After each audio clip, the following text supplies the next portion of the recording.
Live. I'm gonna share trivia. What are you doing here? I'm coming with you. Please get out. It's Barbie. It's Barbie. I'm sorry. Okay. Now you die. I don't know that one. The Super Mario Brothers movie.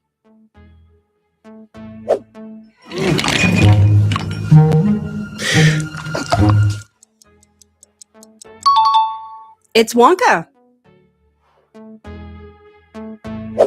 No one's hurting the magic, and it gets worse because you won't tell me what's wrong. Nothing's wrong!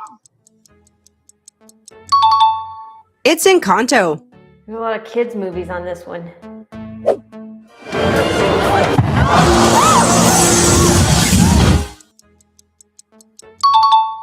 It's Cruella. Too close. Bird strike! Bird strike!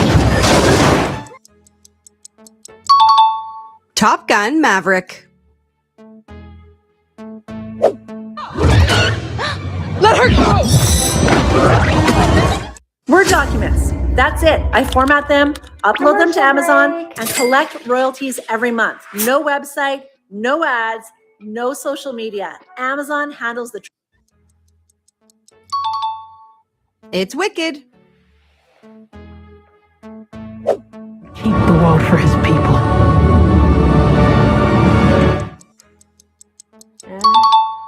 It's Dune. Never watched that one either. Loud puffs.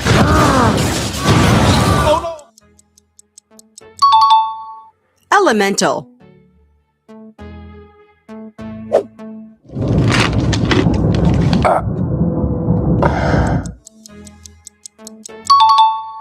Bullet Train. Okay.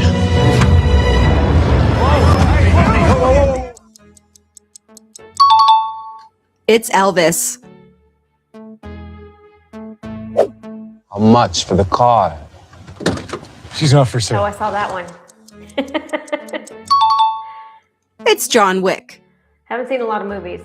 I saw all the Wicks.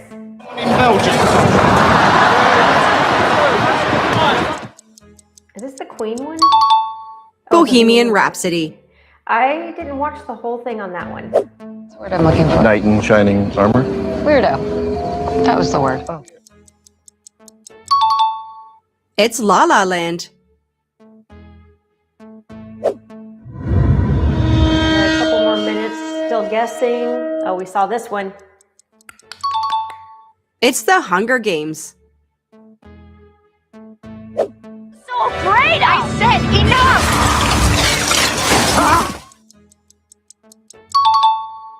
It's Frozen.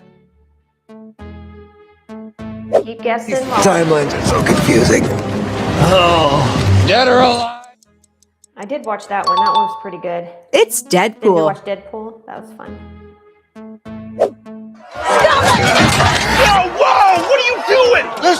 This might be one of my favorite movies just because of the soundtrack. Guardians of the Galaxy. All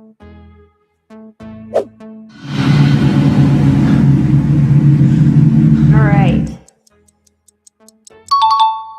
The Greatest Showman.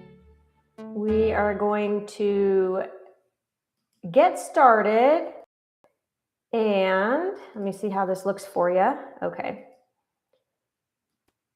Let's see, slide share. So we are going to talk about how to use AI to write SEO content that actually ranks on Google.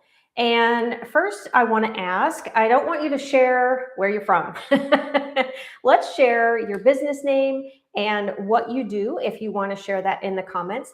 And then I also want to know, have you already used AI to create a blog post, or if this will be your first time, or if you just want to use it for optimizing some of your existing blog posts. So if anybody wants to share that information, that'll give me a sense of where we go with some of the information, if you've already done that. And then also just a little bit about your business. I mean, we're all working to get more clients, help more people, that kind of thing. So it's fun to share what we do, because it just is. But all right, so I'll let those come in as available. I will say, if you are not currently a subscriber, it might not let you comment. So you just need to click subscribe, and then you can comment, and you can leave later if you feel like this isn't for you. So, all right, as those come in, we'll go ahead and do those. There will be a replay sent after this webinar. So we're going to go through, I don't think a ton of technical stuff, but we are going to go through some prompting. And so those will be provided for you in the replay. And also, actually, you'll be getting an email in about 20, 30 minutes or something like that with the prompt. So if you're like me and you're like, I just want to do this right now, you will be able to not worry about having to quick type it, because there's a whole bunch on the screen. You can take it from the email, do a copy paste, and go from there. Okay. I always say I have a proverbial splat hat on my head. So I have to walk around with an asterisk, because what I say cannot and will not be held against me in a court of law. Dun, dun. SEO is always changing. Search is always changing. Google is always changing. So anything that we talk about today, just know it's possible to change tomorrow. And that's okay that things change. But there's so much newness about AI and LLMs and how they're showing results and how they're recommending people. And they're making modifications as well, just like Google's been doing for well over, 25, 30,000 million years.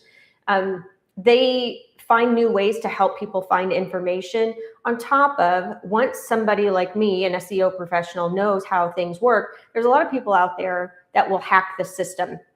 And so what happens is Google finds out, and then they penalize, and then they make adjustments to the algorithms. So just know that everything is fluid, and don't hold it against me. How popular are AI searches? So are people even using it? Yes, they are. So the biggest one is Google and AI overviews. That's still the biggest market share by far. And because people have been using Google, that's why the Google AI overviews is so big.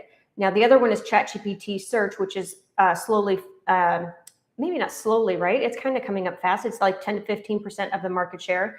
There's a lot of different reports out there, and some of them say that some of them start in ChatGPT, then they go to Google to verify. So as people learn the new tool, the way that they use it is going to change over time.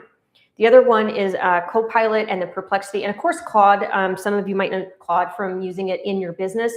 I feel like Claude is being used more by business owners versus consumers.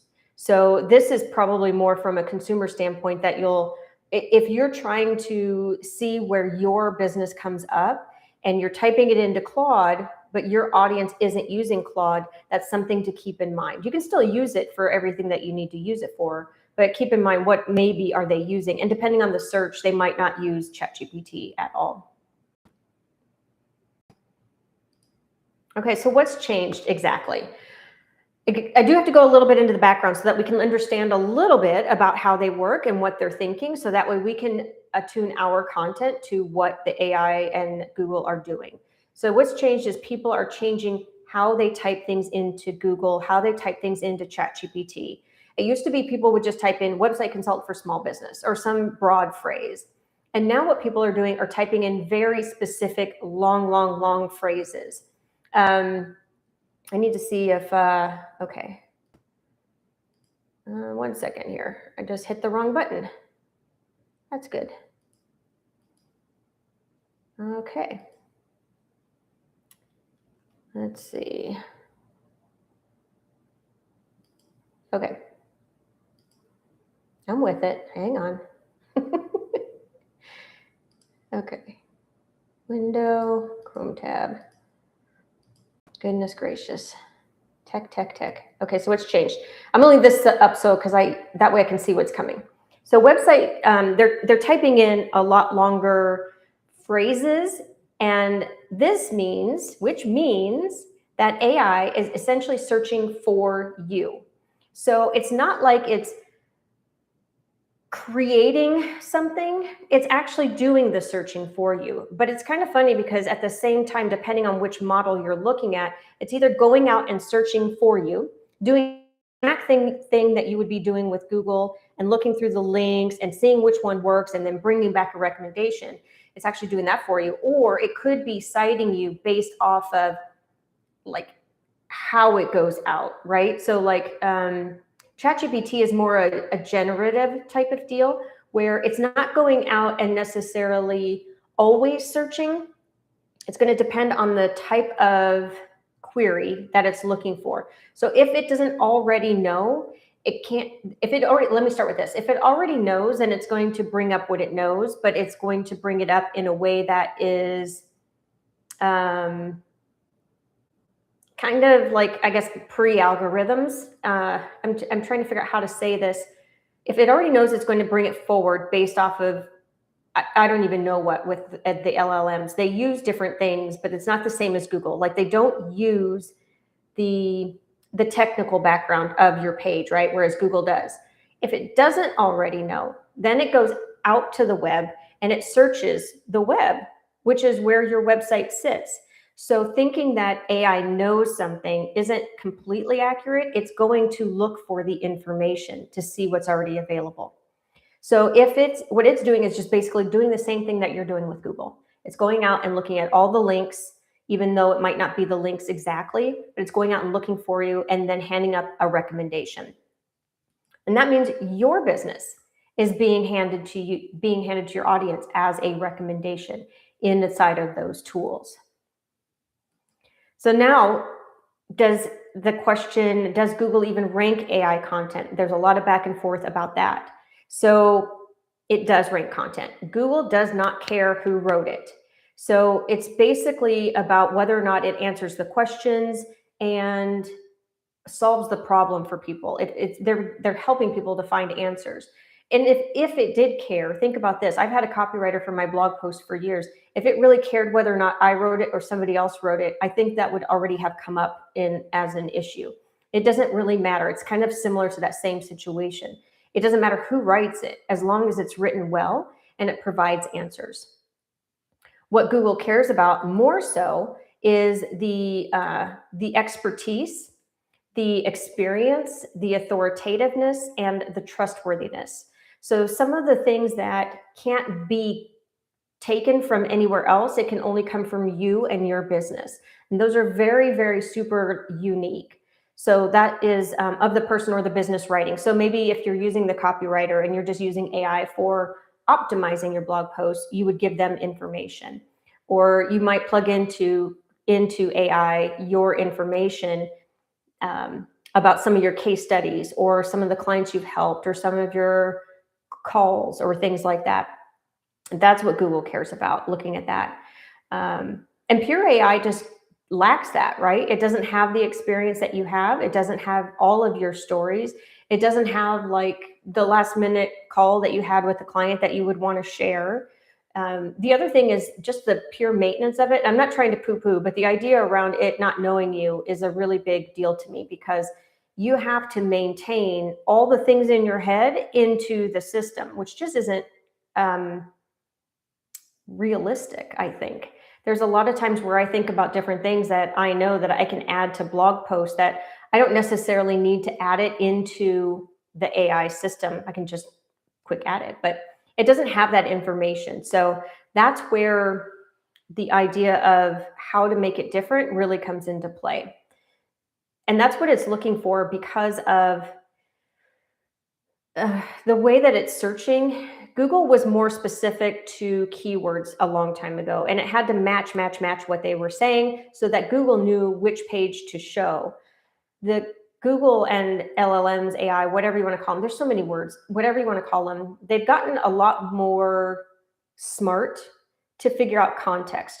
It's not always 100%, but it's kind of like, what is it, semantics? So like maybe this word means that word. And there's so much data being processed that it's gotten really good at how that works. And actually Google, when it does the searching too, it registers intention by the way the words are used, kind of similar to how psychology works, If you're sitting there talking to your therapist and you say something, they're going to be like, you didn't mean that. You meant something else. Here's what I think you meant. Like, it can tell what you're trying to get at. And that's where this comes into play. Like, that kind of information is the kind of information that you want to put inside of your blog posts. Okay. Any questions so far about like how they work or anything? Okay. All right. We are going to get into keywords.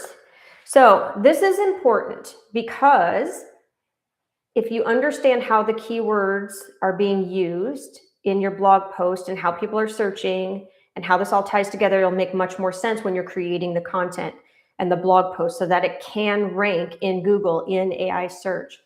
And the reason keywords matter is because even though the AI is searching for whatever the person put in there, let's say it did that 10 long words, it's only picking out certain words from that phrase to go look for answers.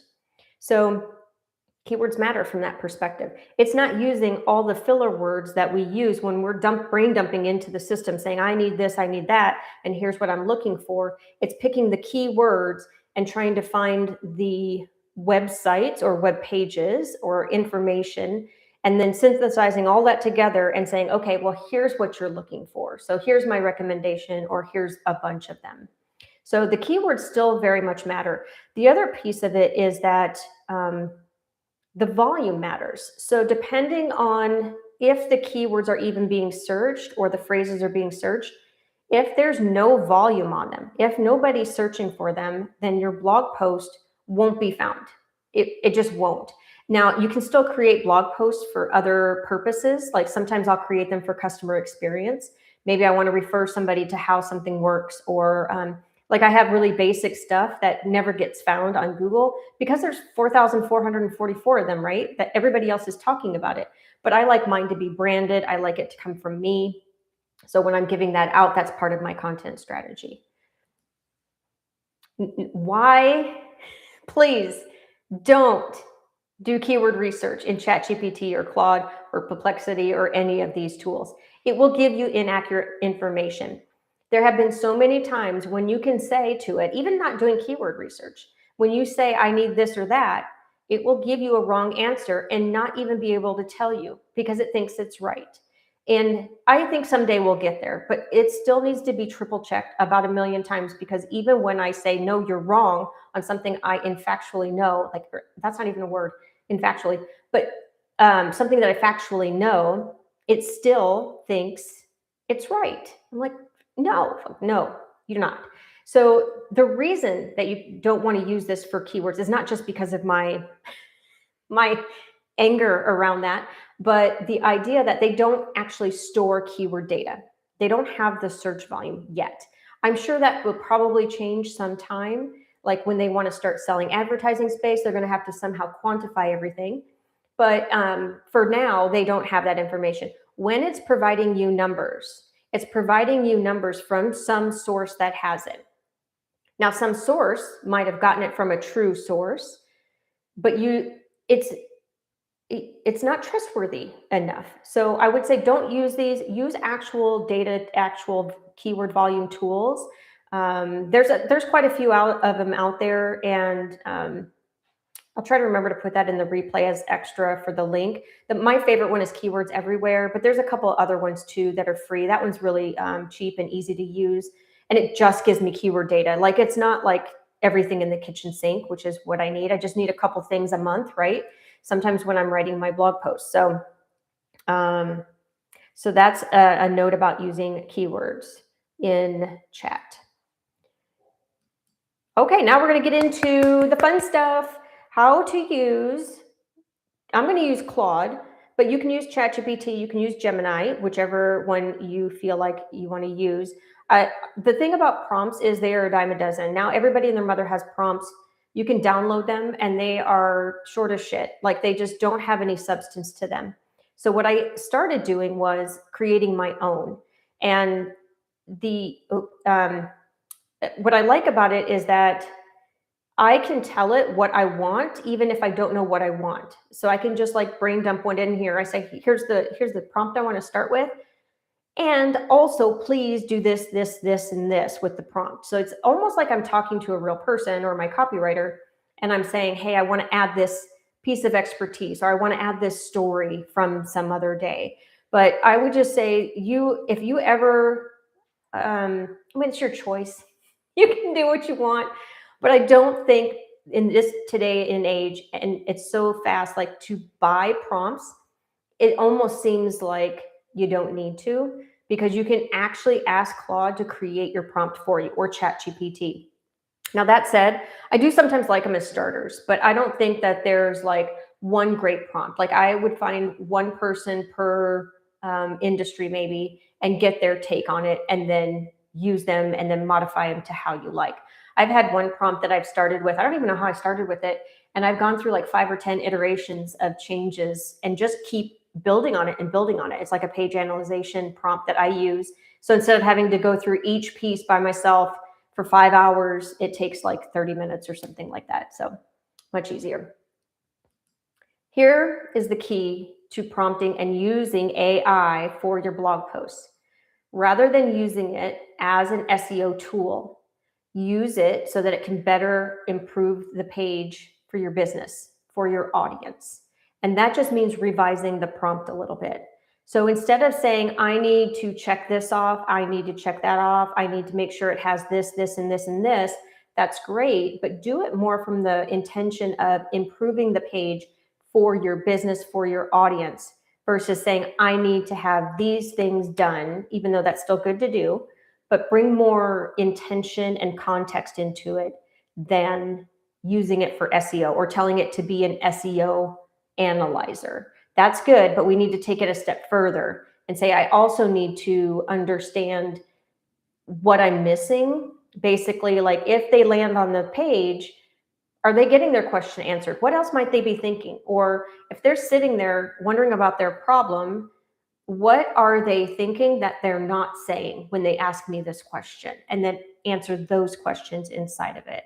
So it's a little bit of psychology coming into play with SEO now, more so than it is just like technical, do this, do that with pages.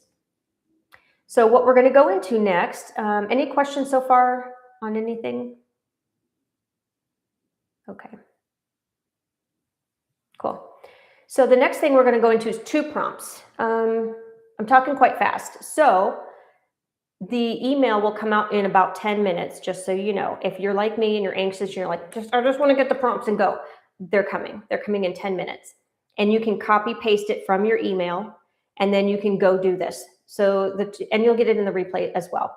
So these 2 prompts, the very first one that we're going to go through, and you can still, the other hack, if you haven't done this before, is if you're looking at a screen like this, you can screenshot it. Like if you're on a Mac, it's like Shift Command 4.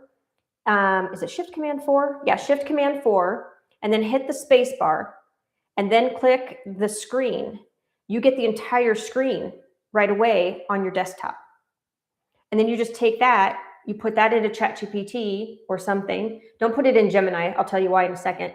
Put it in ChatGPT or Claude and say, can you please type out the words that are in this screenshot?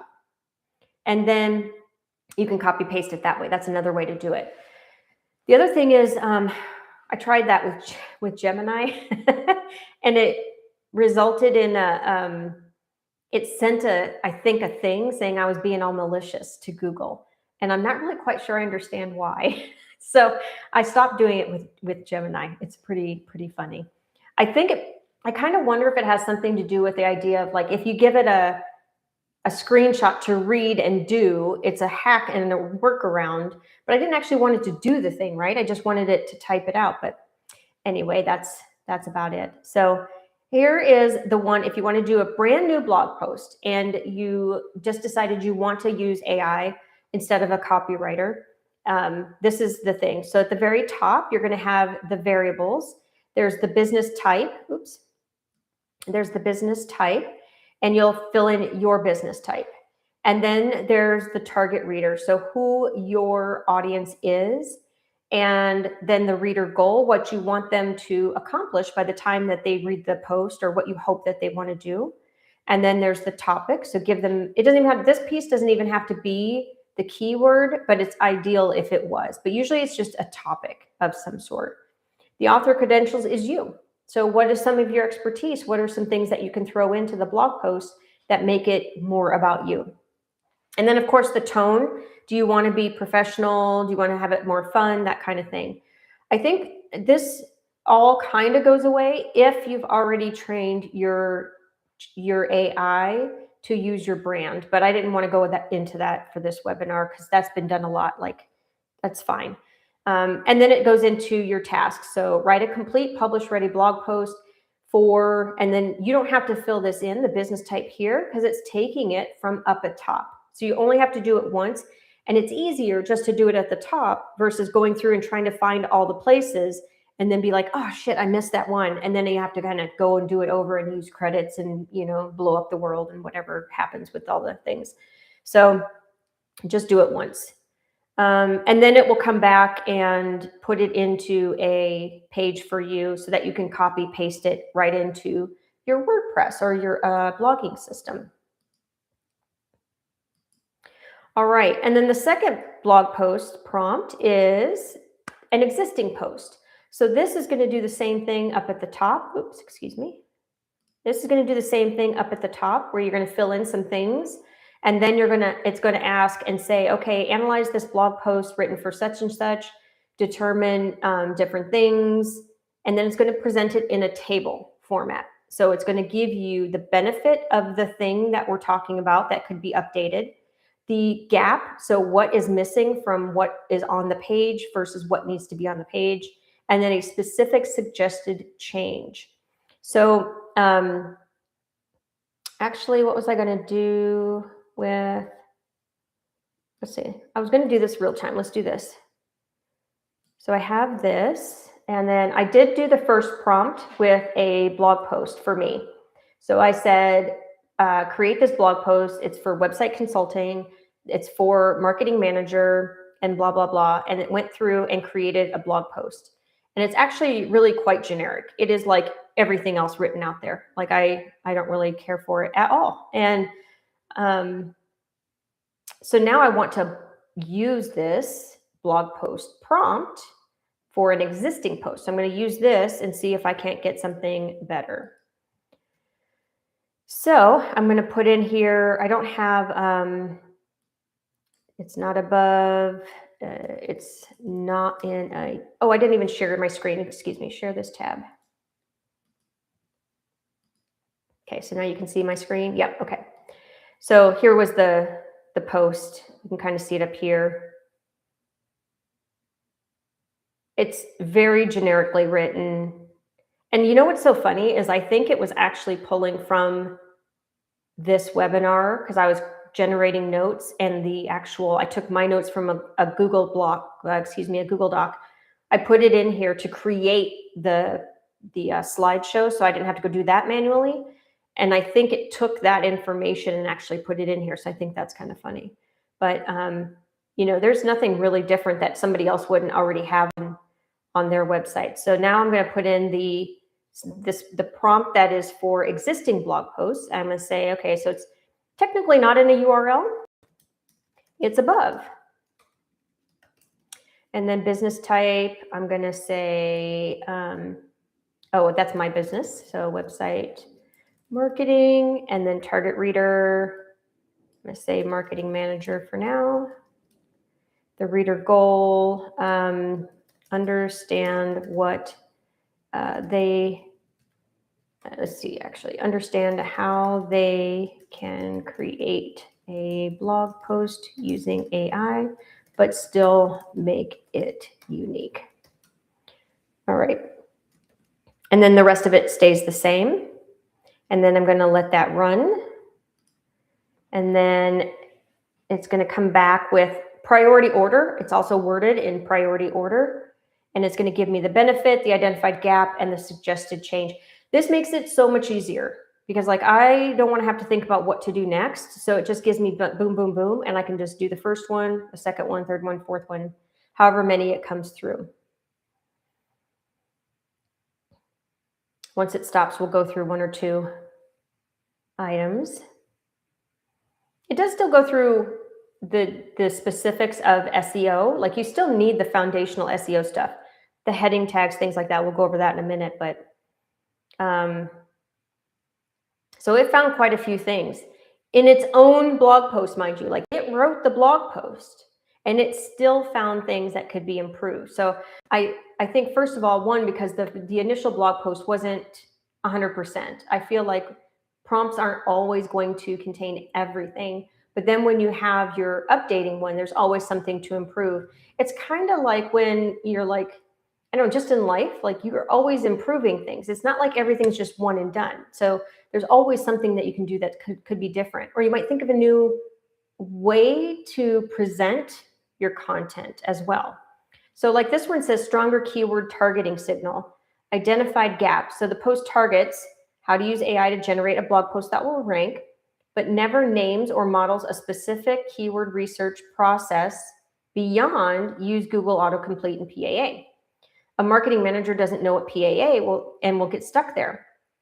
So it says then, in the area that says start with what people are actually searching for section, add one concrete walkthrough. Type how your service and city into Google. Don't hit enter, read the dropdown. So that's your keyword list. So I think this is fun that it said, oh, okay, you need to actually go do this. This is how you put this into action. So the first iteration of the blog did not have that. The second iteration does. This one is explicit from an AI recommendation visibility. It says the post mentions AI tools recommending content, but never explains why they recommend some posts and not others. And then it says add a standalone new section. It says why tools like ChatGPT and Perplexity recommend some posts over others. Explain that AI tools pull from content that clearly answers a specific question, cites real experience, and is structured so the answer is findable fast. This is the high interest gap for the reader. I feel like this was a good suggestion and to be added, and even specific for this webinar. Like, it's interesting how many people say, well, just answer the question. And I think it's more about how you're answering it, because there's so much information out there that we try to use fancy words sometimes, but we also try to make some of the subtitles and the subsections, like the heading 2s, the heading 3s, we try to make them so cutesy. And then the systems, until there's enough of them to understand the pattern, they don't get that that's cutesy, that's not real. So being more specific with the words and the way that they flow on the page is really what they're getting at. So then that will give you all of that. All right. So those are the two blog posts. And let's see, what time is it? 10:30. So if you check your email, you might actually have the email now with the two prompts. If you want to try it out while I'm talking about the rest of this, that's what I do with webinars a lot, is I'm like, okay, I'll hear you in the background, but I'm going to go do this real quick so I can see what it looks like. So if you want to do that and try it with one of your blog posts, or try a new blog post, then I'm going to go through the rest of this. So how to structure it, like literally structure it so it shows up in AI. Now, there's a lot of myths out there around adding FAQs, adding schema, that kind of thing. These tools are smart. They don't need these things to be like, oh, I need a schema tag in order to rank you. Like, that doesn't happen. The other thing is schema, it was created for some reason. It wasn't to be found. It was never created for that specifically. It was created for tools to kind of see it in geeky code, but just adding FAQs, just adding schema is not a one and done type of thing to make it rank. And additionally, FAQs by themselves, just having them on the page like that, why wouldn't you just put them into the content, right? I've gone back and forth on this about 1 million times. And I think where I'm landing now is that FAQs, and I heard this from yesterday's webinar that I was in. There's a guy named Andy Crustadina with Orbit Media, and he is super, super great. He's a great one to follow if you haven't seen his work. He talks about this too with FAQs, like just put them in the page. So if there's an FAQ, then that means that they're asking the question. So put that in as part of the content. So it doesn't need to be as a block. If it's in Q&A format, it can still be straightforward inside of the information. So it could be a subsection, it could be a structured call out. So it's like a different color just to call it out differently visually. But you don't need to do these by themselves. It does not make you automatically show up as some articles, and some people are like, oh, just do this, oh, just do that. No, it doesn't work like that. The heading structure, this still remains the same as traditional SEO. So have it very easy to read. This helps the systems when they go through, but also it helps the reader when they're coming through visually. So you have your H1, which is your main title. Usually this gets done for you when you plug in the title, when you do your blog post. And then you have your subsections, your heading 2s, and then you have your subsections beyond that, which is your heading 3s. And then next is how to structure your post to show up in a, oh, that's what I already said. Oh,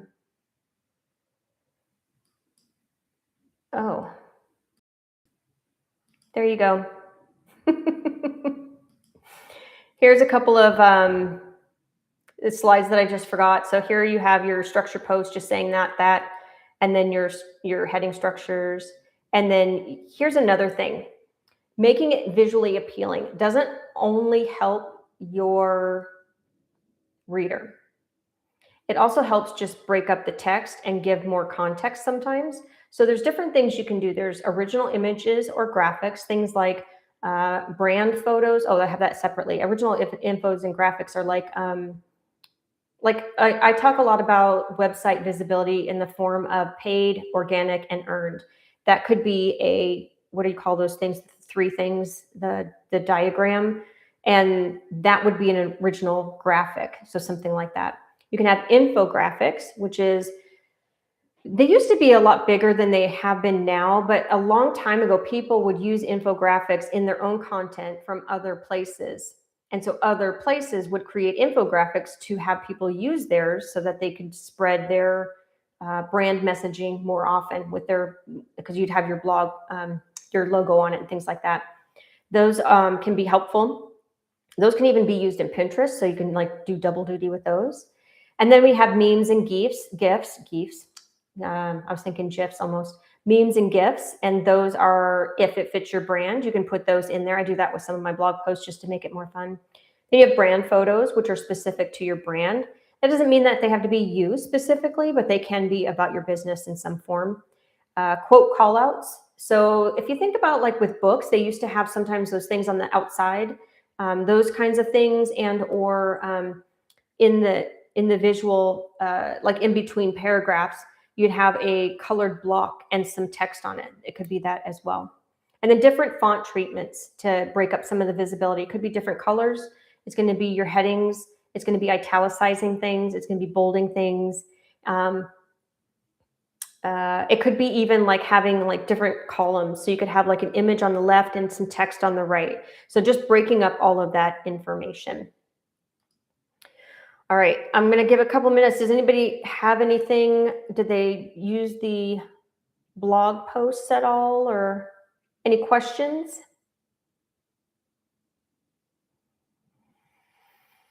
Okay.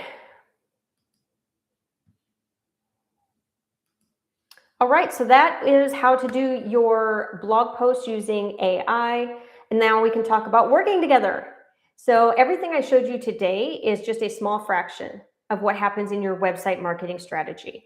Now, the next line I have on my slide sounds really gross because it's like every other thing, but it's so true. Like literally, this is all great and fine and dandy, but if you don't actually move forward with it and do it, then it doesn't actually happen, right? It just kind of sits there and does nothing. So if you want someone to help you with that and help your website grow, that's what I do. I work with clients in two ways. One is a weekly retainer, and this is on a monthly basis, $1,200 a month. We get to know each other very well in this time. So I'm all up in your business, actively in your content, your website. And then we also make decisions based off of reports. There are tangible ways to see if things are working, and if they aren't working, where things need to adjust. And then there's the monthly retainer, which is $425 a month.